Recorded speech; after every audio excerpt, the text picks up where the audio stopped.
Por que é tão difícil para os gestores públicos do Brasil cumprir o que determina a Constituição Federal de 1988? A básica estrutura de desenvolvimento começa com a formação escolar do indivíduo. Por óbvio, o ensino fundamental é sem dúvida nenhuma de extrema importância nesse processo.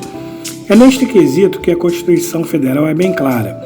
Existe uma lei específica de atendimento à necessidade de crianças e adolescentes, o Estatuto da Criança e do Adolescente e a Lei Orgânica da Assistência Social, que regulamenta o amparo de pessoas em situação de vulnerabilidade de uma forma geral.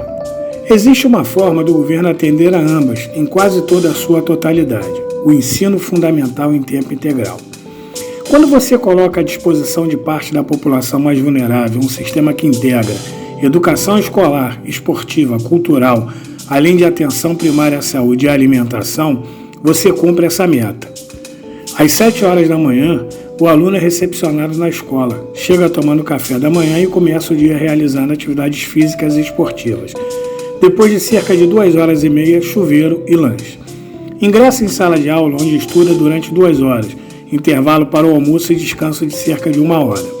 No segundo turno do dia, o aluno cumpre mais 2 horas de aula, mais 15 minutos de descanso. Por volta das 3 da tarde, o aluno cumpre atividades culturais.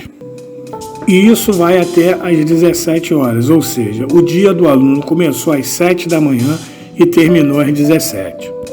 Temos aí o quadro de um dia na Escola de Ensino Fundamental em tempo integral. Esta estrutura não é utópica, ela já existiu. Chamava-se Centro Integrado de Educação Pública, ou CIEP. Foi criada e funcionou durante a gestão do governador Leonel Brizola, no início da década de 1980, no estado do Rio de Janeiro. O projeto dos CIEPs foi desenvolvido e levado a cargo pelo educador Darcy Ribeiro, que, entre outras coisas, foi um dos fundadores da Universidade de Brasília. E qual o alcance desta iniciativa? Quando você coloca o aluno ao abrigo de uma estrutura de educação organizada, entre as 7 às 17 horas, você faz um movimento que em si tem uma importância fundamental, dada a abrangência do seu alcance. Serão 10 horas ininterruptas ao longo de 5 dias da semana em que este aluno estará sob a guarda do ambiente educacional, do ponto de vista do desenvolvimento físico e mental. Segundo, estará fora das ruas da ociosidade e nos ambientes urbanos conflagrados, longe do alcance das mazelas sociais presentes nessas áreas. Ao retornar para sua família, este aluno estará plenamente alimentado.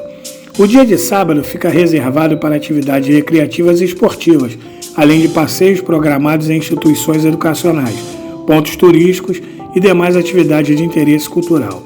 A formação educacional e, por extensão de caráter, desta criança ou adolescente estará em uma trilha muito mais correta do que aqueles que não podem dispor deste ambiente.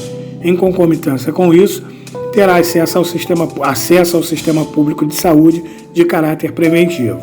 Então vejamos, educação, saúde e assistência social, de acordo com a Constituição Federal de 1988, estão dentro da Seguridade Social. Esta é a política pública que garantirá aos nossos jovens a possibilidade de um futuro melhor. Isto significa para o país o tão necessário desenvolvimento social. Utopia, impossibilidade, é caro demais? Estas oposições são feitas por aqueles segmentos da sociedade que não veem interesse em desenvolver a população. São as mesmas pessoas que se acham superiores aos pobres.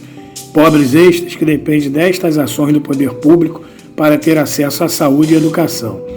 A grande constatação que podemos fazer é a seguinte: nos países em que mais se desenvolvem, verbas públicas destinadas à educação não são vistas como gasto, e sim como investimento. Nestes países já ficou claro que os conflitos e as mazelas de uma sociedade em desequilíbrio de relações produz são muito mais custosas do que o que se aplica em desenvolvimento social. As ações de desenvolvimento funcionam como medidas preventivas. Uma população que cresce em educação, cresce em desenvolvimento, se qualifica cultural e profissionalmente. Em suma, esta sociedade será uma sociedade produtiva, com relações sociais mais equilibradas. Fazer isto não tem nenhuma solução mágica ou invenção mirabolante. É só aplicar a verba de forma correta, no lugar certo. O outro grande benefício está relacionado com a possibilidade dos pais destas crianças e adolescentes estarem em suas atividades produtivas com a tranquilidade de saber que seus filhos não estão largados pela rua. Quando você pensa que este ciclo educacional dura 9 anos, você percebe que a criança ingressará com 6 anos e estará com o ciclo fundamental completo aos 14. Com mais 3 anos de ensino médio, estará apta para ingressar no nível superior aos 18. Isso entregará para o mercado de trabalho uma mão de obra qualificada antes dos 25 anos de idade. Obviamente, sabemos que as pessoas não se desenvolvem de forma linear. Por esta razão, o sistema de ensino precisa contar com estratégias que atendam a essas necessidades especiais de cada aluno. Desta forma, o grupamento social é preservado, sem que casos de insucesso sejam abandonados ao acaso. Em condições normais, este indivíduo terá mais de 50 anos de vida produtiva pela frente. Fazendo uma projeção mediana, em 2 décadas, o Brasil sai da situação de miséria social que se encontra hoje. Vamos construir uma sociedade muito mais equilibrada e, por extensão, um país muito mais fortalecido. Estamos diante de um grande desafio, mas um desafio simples de ser alcançado. Obviamente, em função das dimensões do Brasil e suas especificidades regionais, este projeto não será implantado em todo o país simultaneamente. Precisaremos realizar estudos de viabilidade e promover uma implantação inteligente e bem fundamentada. Estamos diante de muitos desafios. Isso não é um projeto de governo, precisa ser visto como um projeto para o país e não pode ser descontinuado porque a administração mudou. O ideal é que seja visto como um plano decenal de educação pública, com metas estabelecidas para cada ano, cujo objetivo principal seja trazer desenvolvimento e fortalecimento do indivíduo, enquanto elemento do conjunto da sociedade. Ao longo do tempo, perceberemos que toda esta mobilização refletirá no nosso cotidiano. Uma das áreas onde isto chegará com bastante relevância será na segurança pública. Menos indivíduos em situação de vulnerabilidade social, com certeza, significará menos menores infratores e, consequentemente, adultos que estejam em situação de marginalidade. Ou seja, ao mesmo tempo que você eleva a qualidade de vida da população, enxergando o indivíduo como figura para ele, benefício para ele próprio, para a sua vida própria, para a sua família por extensão, você enxerga os benefícios que este desenvolvimento vai trazer para a sociedade. Pessoas mais desenvolvidas, obviamente, são pessoas menos suscetíveis a cometimento de crimes.